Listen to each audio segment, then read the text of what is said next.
Hello students, this is fourth part of chapter 8 of 7th class, winds, storms and cyclones।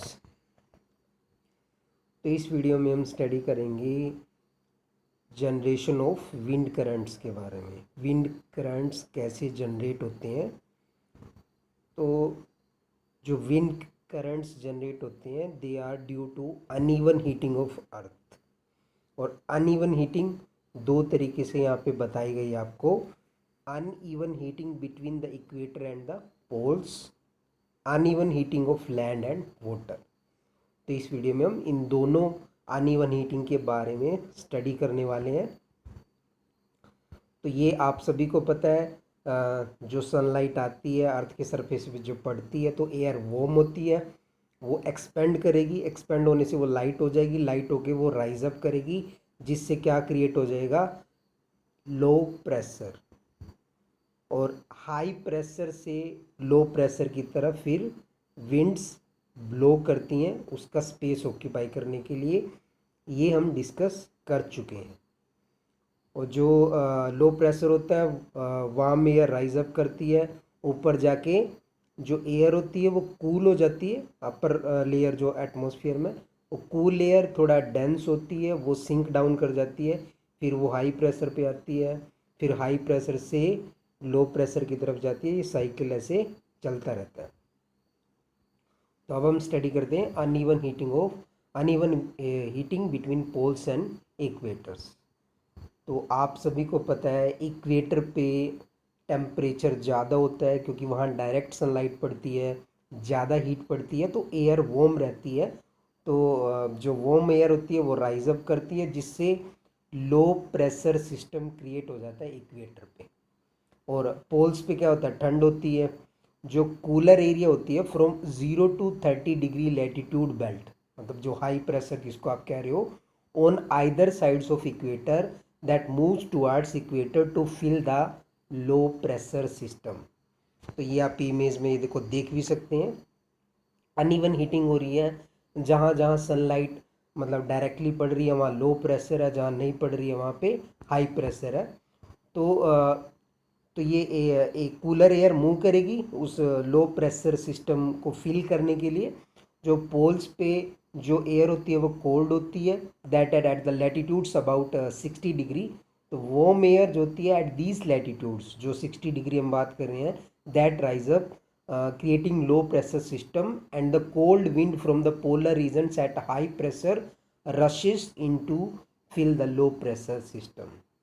तो simple words में अगर आप बोलना चाहो तो इक्वेटर पे हीट होने की वजह से एयर वार्म होती है, वो राइज अप करती है, लो प्रेशर क्रिएट हो जाता है। पोलर रीजन से फिर कोल्ड विंड आती हैं उस लो प्रेशर सिस्टम को फिल करने के लिए।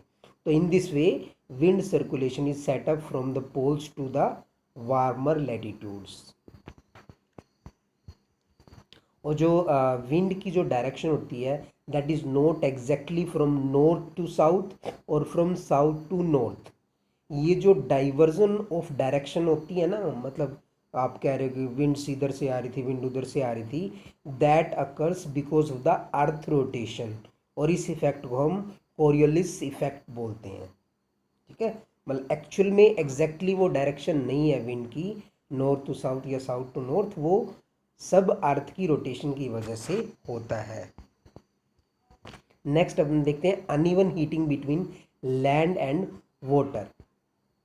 तो ये हम फोर्थ चैप्टर में जो हीट वाला चैप्टर था वहाँ पे स्टडी कर चुके थे land bridge and sea bridge के बारे में।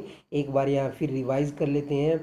Land warms up faster than water, then it cools as fast as it gets heated. यहाँ हीटेड आएगा, ये दिन के टाइम की बात हो रही है।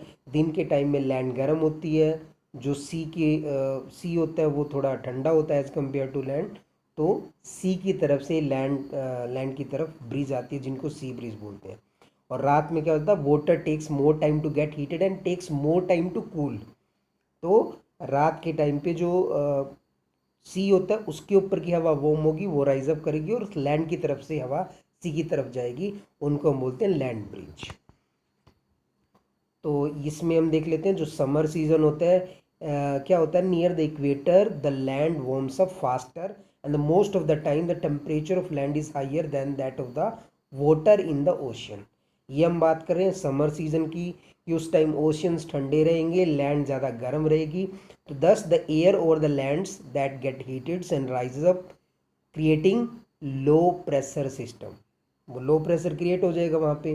This causes the winds to flow from ocean towards land, जो हीट वाले चैप्टर में हमने पढ़ा था सी ब्रीज के, लैंड ब्रीज के बारे में, ठीक है, सी ब्रीज के बारे में वही यहाँ पे बताया गया। तो दीज विंड्स ब्रिंग मॉइस्चर, वो जो विंड्स आएंगी मतलब जो समुंदर की तरफ से, ओशन की तरफ से, लैंड्स की तरफ जो विंड्स आ रही हैं वो अपने साथ मॉइस्चर लेके आती हैं। तो these are called monsoon winds. ये जो मॉनसून वर्ड है अराबिक वर्ड मौसम से आया, जिसका मतलब सीजन होता है, हिंदी में भी मौसम हम यूज़ करते हैं। विंटर सीजन में ये डायरेक्शन रिवर्स हो जाती है, लैंड हॉट हो जाती है एज कंपेयर टू सी, तो विंड्स ब्लो करती है लैंड टू सी। तो ये हो गया uneven heating of land and water. तो ये दिखा रखा आपको समर एंड विंटर दोनों का अनइवन हीटिंग हो रही है दोनों में, समर में और उसमें। तो कैसे जो विंड्स हैं अपने साथ वो फ्लो करती है और वाटर को कैरी करते हैं समर सीजन में, ठीक है। विंटर में भी रेन होती है but small amount of rain होता है। तो ये आप देख सकते हैं। आज की वीडियो को हम यहीं ख़त्म करते हैं। नेक्स्ट वीडियो में हम आगे चैप्टर को कंटिन्यू करेंगे। अगर आपको यहाँ तक कोई डाउट लग रहा है तो आप पूछ सकते हैं। Thank you.